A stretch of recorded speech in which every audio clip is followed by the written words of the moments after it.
ಕನ್ನಡ ನಾಡಿಗೆ ಸ್ವಾಗತ. ನಾನು ಸೌಮ್ಯ ಮಳಲಿ. ಹಣ ಕೇಳಿದ್ದೆ ತಪ್ಪಾಯ್ತಾ? 12 ಕುಟುಂಬಸ್ಥರ ಮೇಲೆ ಹಲ್ಲೆ.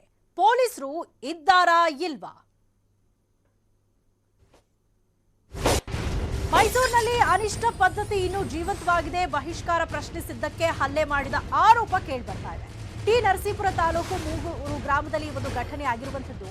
ಬಹಿಷ್ಕಾರವನ್ನ ಯಾಕೆ ಮಾಡಿದ್ದೀರಿ ಅಂತ ಅದನ್ನ ಪ್ರಶ್ನೆ ಮಾಡಿದ್ದಕ್ಕೆಯೇ ಮಾರಣಾಂತಿಕವಾಗಿ ಹಲ್ಲೆ ಮಾಡಿದ್ದಾರೆ. ಟಿ ನರಸೀಪುರ ತಾಲೂಕು ಮೂಗೂರು ಗ್ರಾಮದಲ್ಲಿ ಒಂದು ಘಟನೆಯಾಗಿದೆ. ಜಮೀನು ವಿಚಾರವಾಗಿ 12 ಕುಟುಂಬಗಳಿಗೆ ಬಹಿಷ್ಕಾರವನ್ನ ಹಾಕಲಾಗಿತ್ತು. ಈ ಬಗ್ಗೆ ಮಾಧ್ಯಮಗಳ ಮುಂದೆ ಈ ಕುಟುಂಬಗಳು ಕಣ್ಣೀರು ಹಾಕಿದ್ರು. ಮಾಧ್ಯಮಗಳ ಮುಂದೆ ಬಂದಿದ್ದಕ್ಕೆ ಹಲ್ಲೆ ಮಾಡಿದ್ದಾರೆ ಅಂತ ಈಗ ಇವರು ಆರೋಪವನ್ನ ಮಾಡ್ತಿದ್ದಾರೆ. ರಾಘವೇಂದ್ರ ಆತನ ಸಂಬಂಧಿಯ ಮೇಲೆ ಹಲ್ಲೆ ಮಾಡಲಾಗಿದೆ. ಈ ಒಂದು ಪ್ರಕರಣದಲ್ಲಿ ಮುಂದುವರಿಯದಂತೆ ತಾಕೀತನ್ನ ಮಾಡಲಾಗಿದೆ. ಈಗ ಗಾಯಾಳುಗಳನ್ನು ಆಸ್ಪತ್ರೆಗೆ ದಾಖಲಿಸಿದ್ದಾರೆ ಸ್ಥಳೀಯರು. ವಾಲ್ಮೀಕಿ ಭವನದ ಕಟ್ಟಡಕ್ಕೆ ಜಾಗ ಕೊಟ್ಟಿದ್ದಕ್ಕೆ ಪ್ರತಿಯಾಗಿ ಹಣವನ್ನ ಕೊಟ್ಟಿರಲಿಲ್ಲ. ಇದೇ ವಿಚಾರಕ್ಕೆ ತಮ್ಮದೇ ವಾಲ್ಮೀಕಿ ಸಮುದಾಯದ 12 ಕುಟುಂಬಗಳು ಪ್ರಶ್ನೆ ಮಾಡಿ ಮಾಧ್ಯಮದವರ ಮುಂದೆ ಬಂದಿತ್ತು. ಇದೀಗ ಮೂಗೂರು ಗ್ರಾಮದ ಬಸವರಾಜು, ನಾಗೇಂದ್ರ, ಮೂರ್ತಿ, ಶಂಕರ್ ಸಹಚರರು ಸೇರಿ ಹಲ್ಲೆ ಮಾಡಿ ಸೇಡನ್ನ ತೀರಿಸಿಕೊಂಡಿದ್ದಾರೆ. ಮಾಧ್ಯಮಗಳ ಮುಂದೆ ಬಂದಿದ್ದಕ್ಕೆ ನಮಗೆ ನ್ಯಾಯ ಕೊಡಿಸಿ ಅಂತ ಕೇಳಿದ್ದಕ್ಕೆ ಕುಟುಂಬವನ್ನ ಬಹಿಷ್ಕಾರ ಮಾಡಲಾಗಿತ್ತು. ಈ ಒಂದು ವಿಚಾರವನ್ನ ಇಟ್ಕೊಂಡು ಈಗ ಮಾರಣಾಂತಿಕ ಹಲ್ಲೆ ಮಾಡಿದ್ದಾರೆ ಅನ್ನುವಂತಹ ಆರೋಪಗಳು ಕೇಳಿ ಬರ್ತಾ ಇದೆ. ಸ್ಥಳೀಯರು ಗಾಯಗೊಂಡವರನ್ನ ಆಸ್ಪತ್ರೆಗೆ ದಾಖಲಿಸಿದ್ದಾರೆ. ಹಲ್ಲೆ ಮಾಡಿ ಸೇಡ್ ತೀರಿಸಿಕೊಂಡಿದ್ದಾರೆ ಅಂತ ಹೇಳಲಾಗ್ತಾ ಇದೆ. ಮೂಗೂರು ಗ್ರಾಮದಲ್ಲಿ ಈ ಒಂದು ಘಟನೆ ನಡೆದಿರುವಂತದ್ದು. ನ್ಯಾಯ ಕೇಳಿದವರ ಮೇಲೆಯೇ ಇದೀಗ ಹಲ್ಲೆ ಮಾಡಿದ್ದಾರೆ.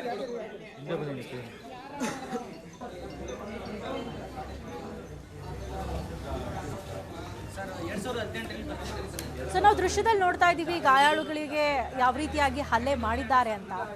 ಈ ಹಿಂದೆ ಮಾಧ್ಯಮಗಳ ಮುಂದೆ ಈ 12 ಕುಟುಂಬದವರು ಕಣ್ಣೀರನ್ನ ಹಾಕಿದ್ರು. ನಾವು ಜಮೀನನ್ನ ಕೊಟ್ಟಿದ್ವಿ, ಆದ್ರೆ ನಮಗೆ ಅದಕ್ಕೆ ಹಣ ಸಂದಾಯ ಆಗಿಲ್ಲ ಅಂತ ಕಣ್ಣೀರನ್ನ ಹಾಕಿದ್ರು. ಈ ಮಾಧ್ಯಮಗಳ ಮುಂದೆ ಬಂದಿದ್ದಕ್ಕೆ ಇದೀಗ ಈ ಕುಟುಂಬಗಳ ಮೇಲೆ ಹಲ್ಲೆಯನ್ನ ನಡೆಸಲಾಗಿದೆ. ಇನ್ನು ಘಟನೆಯಲ್ಲಿ ಹಲ್ಲೆಗೊಳಗಾದಂತಹ ರಾಘವೇಂದ್ರ ಅವರೇ ಸದ್ಯ ನಮ್ಮ ಜೊತೆ ಇದೀಗ ದೂರವಾಣಿ ಸಂಪರ್ಕದಲ್ಲಿ ಜಾಯಿನ್ ಆಗಿದ್ದಾರೆ. ನಮಸ್ತೆ ರಾಘವೇಂದ್ರ ಅವರೇ. ನಮಸ್ಕಾರ ಮೇಡಮ್. ನಿನ್ನೆ ಪ್ರೆಸ್ ಮೀಟ್ ಮಾಡ್ಬಿಟ್ಟು ಓಕೆ ಡಿಸಿ ಆಫೀಸ್ ಹೋಗಿ ಲೆಟರ್ ಕೊಟ್ಬಿಟ್ಟು ಬಂದಿರ್ತೀವಿ ಮೇಡಮ್. ಅವರು ಪರಿಶಿಷ್ಟ ವರ್ಗಗಳ ಕಲ್ಯಾಣಾಧಿಕಾರಿಗಳನ್ನ ಸ್ಪಾಟ್ ಕಳ್ಸಿಕೊಟ್ಟಿರ್ತಾರೆ ಮೇಡಮ್. ಇನ್ಸ್ಪೆಕ್ಷನ್ ಗೆ ತಾಲೂಕು ಜಿಲ್ಲೆ ಪರಿಶಿಷ್ಟ ವರ್ಗಗಳ ಅಧಿಕಾರಿನ ಕಳ್ಸಿಕೊಟ್ಟಿರ್ತಾರೆ ಮೇಡಮ್. ನಮ್ನ ಫೋನ್ ಮಾಡಿ ಸ್ಪಾಟ್ ಕರ್ಸ್ತಾರೆ ಮೇಡಮ್. ಏನಿದೆ ತಗೊಬನ್ನಿ, ಬಹಿಷ್ಕಾರ ಹೆಂಗ್ ಹಾಕಿದ್ದಾರೆ, ದಾಖಲಾತಿ ಏನಿದೆ ಬನ್ನಿ ಅಂತಾರೆ ಮೇಡಮ್.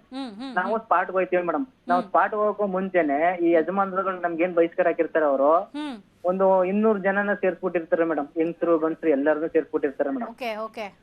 ಸೇರ್ಸ್ಬಿಟ್ಟು ನಾವು ಹೋಗಿ ಮಾತಾಡ್ಬೇಕಾದ್ರೆ ಏಕಾಏಕಿ ಮೇಡಮ್ ಜೊತೆ ಮಾತಾಡ್ಬೇಕಾದ್ರೆ ನಾವು ಎಲ್ಲ ಸುತ್ತೋರ್ದ್ಬಿಟ್ಟು ಹೊಡೆದ್ ಬಿಡ್ತಾರೆ ಮೇಡಮ್. ಎಲ್ಲ ಅಧಿಕಾರಿಗಳಿದ್ದಂತ ಸಂದರ್ಭದಲ್ಲೇ ಹೌದೌದು ಮೇಡಮ್. ಅವರು ಇದ್ರು, ಅಧಿಕಾರಿಗಳು ಇದ್ರು ಮೇಡಮ್, ಪೊಲೀಸ್ ಅವರು ಒಬ್ರು ಇದ್ರು. ಹಲ್ಲೆ ಮಾಡ್ತಾರೆ ಮೇಡಮ್. ಓಕೆ, ನಿಮ್ ಒಬ್ರ ಮೇಲೆ ಹಲ್ಲೆ ಮಾಡಿರುವಂತದ್ದು ನಿಮ್ ಜೊತೆ? ಇಲ್ಲ ಮೇಡಮ್, ನಮ್ ಎಲ್ಲರ ಮೇಲೂ 12 ಕುಟುಂಬದ ಮೇಲೂ ಹಲ್ಲೆ ಮಾಡಿರ್ತಾರೆ ಮೇಡಮ್. ಒಂದು 4 ಜನ ಅಡ್ಮಿಟ್ ಆಗಿದ್ದಾರೆ ಮೇಡಮ್. ಈಗ ನನ್ಗೆ ಸಣ್ಣ ಪುಟ್ಟ ಅಷ್ಟೇ ಆಗಿರೋದು ಮೇಡಮ್. ಇನ್ ಮಿಕ್ದವ್ರಿಗೆಲ್ಲ ಬುಲ್ಡೆ ಎಲ್ಲ ಓಪನ್ ಆಗಿದೆ ಮೇಡಮ್. ಅಲ್ಲ, ಪೊಲೀಸರು ಇದ್ರು, ಅಧಿಕಾರಿಗಳು ಇದ್ರು. ಇಂತಹ ಸಂದರ್ಭದಲ್ಲೇ ನಿಮ್ ಮೇಲೆ ಮಾರಣಾಂತಿಕ ಹಲ್ಲೆ ಮಾಡ್ತಾರೆ ಅಂತಂದ್ರೆ ಆ ಸಂದರ್ಭದಲ್ಲಿ ಏನ್ ಮಾಡ್ತಾ ಇದ್ರು ಪೊಲೀಸರು? ಹಾಗಾದ್ರೆ ಮೇಡಮ್ ಇವೆಲ್ಲ ಪ್ರೀ ಪ್ಲಾನ್ ಮಾಡ್ಕೊಂಡಿದ್ರು ಮೇಡಮ್. ಆಲ್ರೆಡಿ ನಾವು ಬೆಳಗ್ಗೆ ರಕ್ಷಣೆಗೆ ಅನ್ಬಿಟ್ಟು ಹೋಗಿ ಕೊಟ್ಟಿರ್ತೀವಿ. ನಮ್ಮ ಸ್ಥಳೀಯ ಪೊಲೀಸ್ ಸ್ಟೇಷನ್ ಕೊಟ್ಟಿರ್ತೀವಿ. ಒಂದು ಈ ತರ ಏನೋ ಒಂದ್ ಮಾಡ್ತಿದ್ರೆ ಬನ್ನಿ ಅನ್ಬಿಟ್ಟು ಸೆಕ್ಯೂರಿಟಿಗೆ. ಆದ್ರೆ ಅವರು ಯಾರನ್ನು ಕಳಿಸ್ತೆ ಒಬ್ರು ಪೊಲೀಸರು ಕಳಿಸ್ತಾರೆ ಮೇಡಮ್. ಓಕೆ, ಈಗ ಎಷ್ಟು ಜನ ಸೇರಿ ನಿಮ್ಮ ಮೇಲೆ ಹಲ್ಲೆ ಮಾಡಿದ್ರು? ಈಗ ಆ ಟೈಮಲ್ಲೂ ಅಧಿಕಾರಿಗಳು ಇದ್ರು. ಓಕೆ, ಸಂಪರ್ಕ ಸಾಧ್ಯ ಆಗ್ತಾ ಇಲ್ಲ. ಇದು ಹಲ್ಲೆಗೊಳಗಾದಂತಹ ರಾಘವೇಂದ್ರ ಅವರ ಮಾತು. ಎಲ್ಲೋ ಒಂದ್ ಕಡೆ ಇಲ್ಲಿ ಅವರೇ ಹೇಳೋ ಪ್ರಕಾರ ಇದು ಒಂದು ಪ್ರೀ ಪ್ಲಾನ್ ಆಗಿ ಈ ರೀತಿ ನಮ್ಮ ಮೇಲೆ ಹಲ್ಲೆ ಮಾಡಿದ್ದಾರೆ. ನಾವು ಸ್ಥಳಕ್ಕೆ ಹೋಗುವಂತ ಸಂದರ್ಭದಲ್ಲಿಯೇ ಊರಿನ ಜನರನ್ನ ಸೇರಿಸ್ತಾರೆ. ಸುಮಾರು ಒಂದು 200 ಜನ ಮಹಿಳೆಯರು, ಪುರುಷರು ಎಲ್ಲರೂ ಕೂಡ ಸ್ಥಳದಲ್ಲಿ ಇರ್ತಾರೆ. ನಾವು ಆ ಸ್ಪಾಟ್ಗೆ ಹೋದ ತಕ್ಷಣ ಪೊಲೀಸರ ಮುಂದೆಯೇ, ಅಧಿಕಾರಿಗಳ ಮುಂದೆಯೇ ಈ ರೀತಿ ಒಂದು ಹಲ್ಲೆಯನ್ನ ಮಾಡಿದ್ದಾರೆ. ನಾವು ಈ ರೀತಿ ಪ್ರೆಸ್ ಮೀಟ್ ಮಾಡಿ ನಮಗೆ ನ್ಯಾಯ ಕೇಳಿದ್ದಕ್ಕೆ ಈ ರೀತಿ ನಮ್ಮ ಮೇಲೆ ದ್ವೇಷವನ್ನ ತೀರಿಸಿಕೊಳ್ಳಲಾಗ್ತಾ ಇದೆ ಅಂತ ಹೇಳಿದ್ದಾರೆ. ಕೆಲವೊಬ್ಬರಿಗೆ ಗಂಭೀರವಾಗಿ ಅವರ ಮೇಲೆ ಹಲ್ಲೆಯನ್ನ ಮಾಡಿದ್ದಾರೆ ಅನ್ನುವಂತಹ ಆರೋಪವನ್ನ ರಾಘವೇಂದ್ರ ಅವರು ಮಾಡಿರುವಂಥದ್ದು.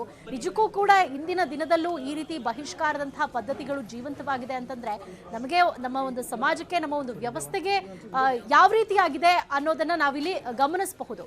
ಸೊ 12 ಕುಟುಂಬಗಳು ಇದೀಗ ಸದ್ಯ ನಮಗೆ ನ್ಯಾಯ ಸಿಗಬೇಕು, ನಾವು ನ್ಯಾಯ ಸಿಗೋವರೆಗೂ ಕೂಡ ನಾವು ಹೋರಾಟವನ್ನ ಬಿಡೋದಿಲ್ಲ ಅಂತ ಹೇಳ್ತಿದ್ದಾರೆ. ಆದ್ರೆ ಈ ರೀತಿ ಹೋರಾಟ ಮಾಡ್ತಿರೋರಿಗೆ ಯಾವ ರೀತಿಯಾಗಿ ಅವರ ಹೋರಾಟವನ್ನ ಹತ್ತಿಕ್ಕಲಾಗ್ತಾ ಇದೆ ಅನ್ನುವಂಥ ದೃಶ್ಯಗಳನ್ನೇ ಈಗ ನಾವು ನೋಡ್ತಾ ಇರುವಂತದ್ದು. ಗಂಭೀರವಾಗಿ ಹಲ್ಲೆಗೊಳಗಾಗಿದ್ದಾರೆ. ಹಲ್ಲೆಗೊಳಗಾದವರನ್ನ ಆಸ್ಪತ್ರೆಗೆ ದಾಖಲಿಸಿ ಚಿಕಿತ್ಸೆಯನ್ನ ಕೊಡಿಸಲಾಗ್ತಾ ಇದೆ. ಯಾದಗಿರಿಯಲ್ಲಿ ಬಡವರಿಗೆ ಮಾಶಾಸನದ ಹಣ